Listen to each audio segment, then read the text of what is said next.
আসসালামু আলাইকুম রহমতুল্লাহ। নারীরা যেভাবে হজ করবেন, মৌলিকভাবে হজের বিধানাবলিতে পুরুষ নারীর বিধান অভিন্ন। হজের ফরজ তিনটি, অর্থাৎ ইহরাম, আরাফায় অবস্থান এবং তাওয়াফে জিয়ারত আদায় করা পুরুষ নারীর জন্য সমান ফরজ। তবে কিছু সংখ্যক বিধানে ভিন্নতা রয়েছে। নারীদের উপর কখন হজ ফরজ? নারীদের উপর হজ ফরজ হওয়ার জন্য অন্য শর্তগুলোর সঙ্গে তার স্বামী বা মাহরাম থাকাও আবশ্যকীয়।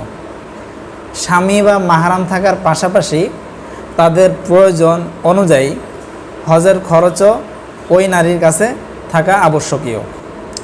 নতুবা কেবল নিজের হজ করার সামর্থ্য থাকলেও হজ ফরজ হবে না।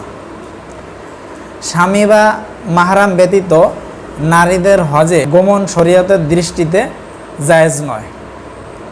এতে হজ মাকরুহের সঙ্গে আদায় হয়ে গেলেও নারী গুনাহগার হবে।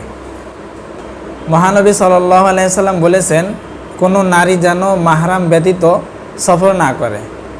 জনক সাহাবী আরজ করলেন, হে আল্লাহর রাসূল, আমি অমুক জিহাদে অংশগ্রহণের প্রস্তুতি নিয়েছি, কিন্তু আমার স্ত্রী হজে গমনে ইচ্ছুক। নবী করিম সাল্লাল্লাহু আলাইহি সাল্লাম বললেন, তুমি তাকে নিয়ে হজে যাও।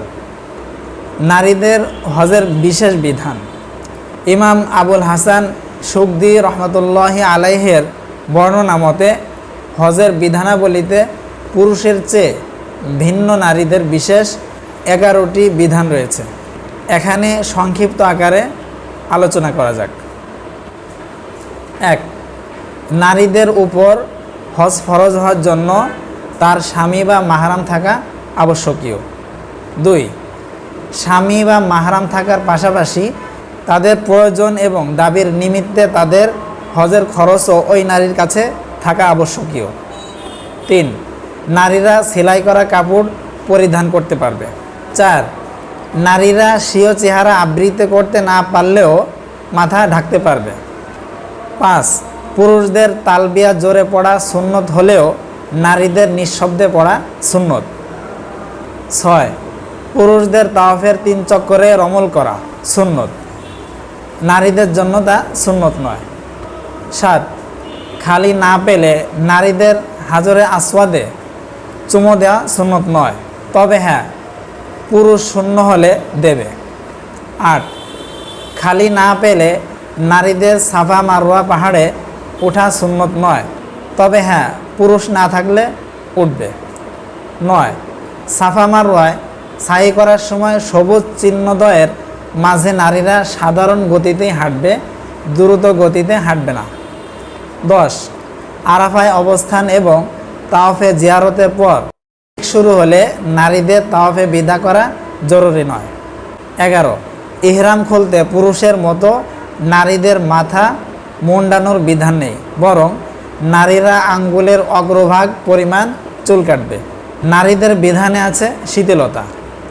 নারীরা ভিড়ের দরুন মুজদালিফায় অবস্থান করার সুযোগ না পাওয়ায় মুজদালিফায় অবস্থান না করে মিনায় চলে গেলে তাদের উপর দম অজীব হবে না। নারীরা দিনের বেলা ভিড়ের দরুন কঙ্কর মারার সুযোগ না পেলে তাদের জন্য রাতে কঙ্কর মারা জায়েজ আছে, এটি মাকরু হবে না। কিছু বিশেষ মাসালা।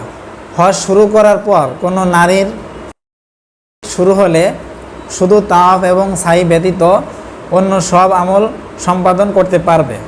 হজ শেষ করে তা বন্ধ হওয়ার অপেক্ষা করবে, অতঃপর বন্ধ হলে তাওয়াফ এবং সাই করে হজ শেষ করবে। আরাফায় অবস্থান এবং তাওয়াফে জিয়ারতের পর শুরু হলে নারীদের তাওয়াফে বিদা করা জরুরি নয়, তবে সেটা বন্ধ হওয়া পর্যন্ত অপেক্ষা করে তাওয়াফে বিদা আদায় করে আসা উত্তম।